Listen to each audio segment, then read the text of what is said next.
What is going on, ladies and gentlemen? This is AidenTheCanadian here, and welcome to part 1 of why Infinite Warfare sucks. Infinite Warfare has been criticized amongst all things even before it had been released, and it's quite evident by the player base that this game has been a failure. It's been a failure because it's not a fun game. In the next 2 videos, I'm going to be giving you guys information, data, and even some skits, some funny skits on why Infinite Warfare isn't as good as previous Call of Duties, or why people don't like Infinite Warfare in general. This video is going to be focusing on the infamous supply drop system that we have all come to know and have a love-hate relationship in the past 3 years of Call of Duty. Of course, Advanced Warfare introduced the supply drop system. Black Ops 3 built upon the supply drop system. I feel like Infinite Warfare kind of degraded the supply drop system. It's not a good system, it's not a stable system, and it's not a fun system for the players. So first off, let's look at the main reason why Call of Duty Infinite Warfare supply drops and the system do not work. There are 3 main reasons for this. The first reason is that the keys are very hard to obtain. Personally, it feels like the keys have a very slow earn rate, and that just makes it not fun to play and grind for cases. And the earn rate affects the playability of the game.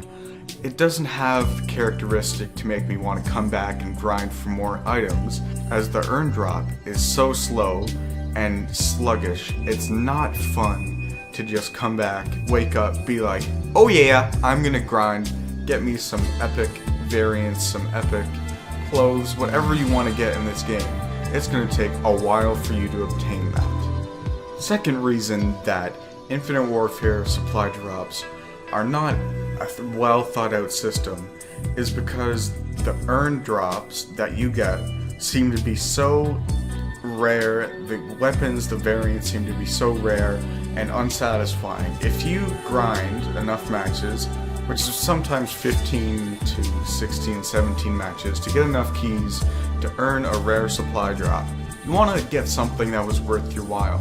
After you've grinded those hours and hours of gameplay, do you really want to open a case that will give you 2 commons and the guaranteed rare that is, in fact, a paint for your pistols that looks like your grandmother's cheeks? No, you don't want that. And there is no clear fix for the solution, but we can look back on past Call of Duties to try to figure out a solution to these problems, and I'll get to that more at the end of the video. Third reason why Infinite Warfare supply drops are terrible is because guess what Infinity Ward decided to add in? That's right, weapon variants. And you know what?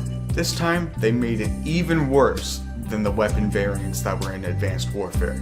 In Advanced Warfare, when you got a weapon variant, there was always a downside to using that weapon, whether you've reloaded slower or ADS slower. There was always something that would be in your way without making the gun super overpowered.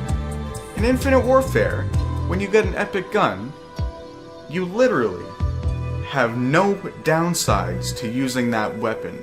There are a few exceptions in the rare category, where ADS is slower or hipfire is more inaccurate. But this system is flawed beyond measure. Variants were not a popular thing in Advanced Warfare. Treyarch took the step in the right direction and did not add weapon variants to the game. Infinity Ward could have learned something from Treyarch, as they actually make successful games. But I'm throwing a little bit of salt at Infinity Ward. Let's be real, do you really want weapon variants? And half of the weapons in this game are exactly the same, or so close that it's hard to tell the difference. The SMGs are very close in fire rate, in ADS time, and all of that. And it's not different. This game doesn't have enough weapons to support it and make you feel like you're using a different weapon every time you choose a new class. Let's take a look at the BAL-27 Obsidian Steed from Advanced Warfare. This thing was a monster. It had +2 damage, -1 accuracy, -1 fire rate, -1 handling, and +1 mobility. And this is what made the variants in Advanced Warfare better than Infinite Warfare. Now, let's cut to Infinite Warfare's NV4 Flatline. Now, the NV4 is one of the many very good epic variants in Infinite Warfare. And of course it's going to be good because it's an epic variant, the highest tier. But look at the stats. +4 accuracy, +17 range, and -4 fire rate. Let me tell you right now, when I've picked up the NV4 Flatline, I've had exactly the same fire rate as I've had with normal NV4 variants. This weapon is so good because there's literally no virtual downside to using this weapon, and that's where variants come into Infinite Warfare and ruin the game for everybody.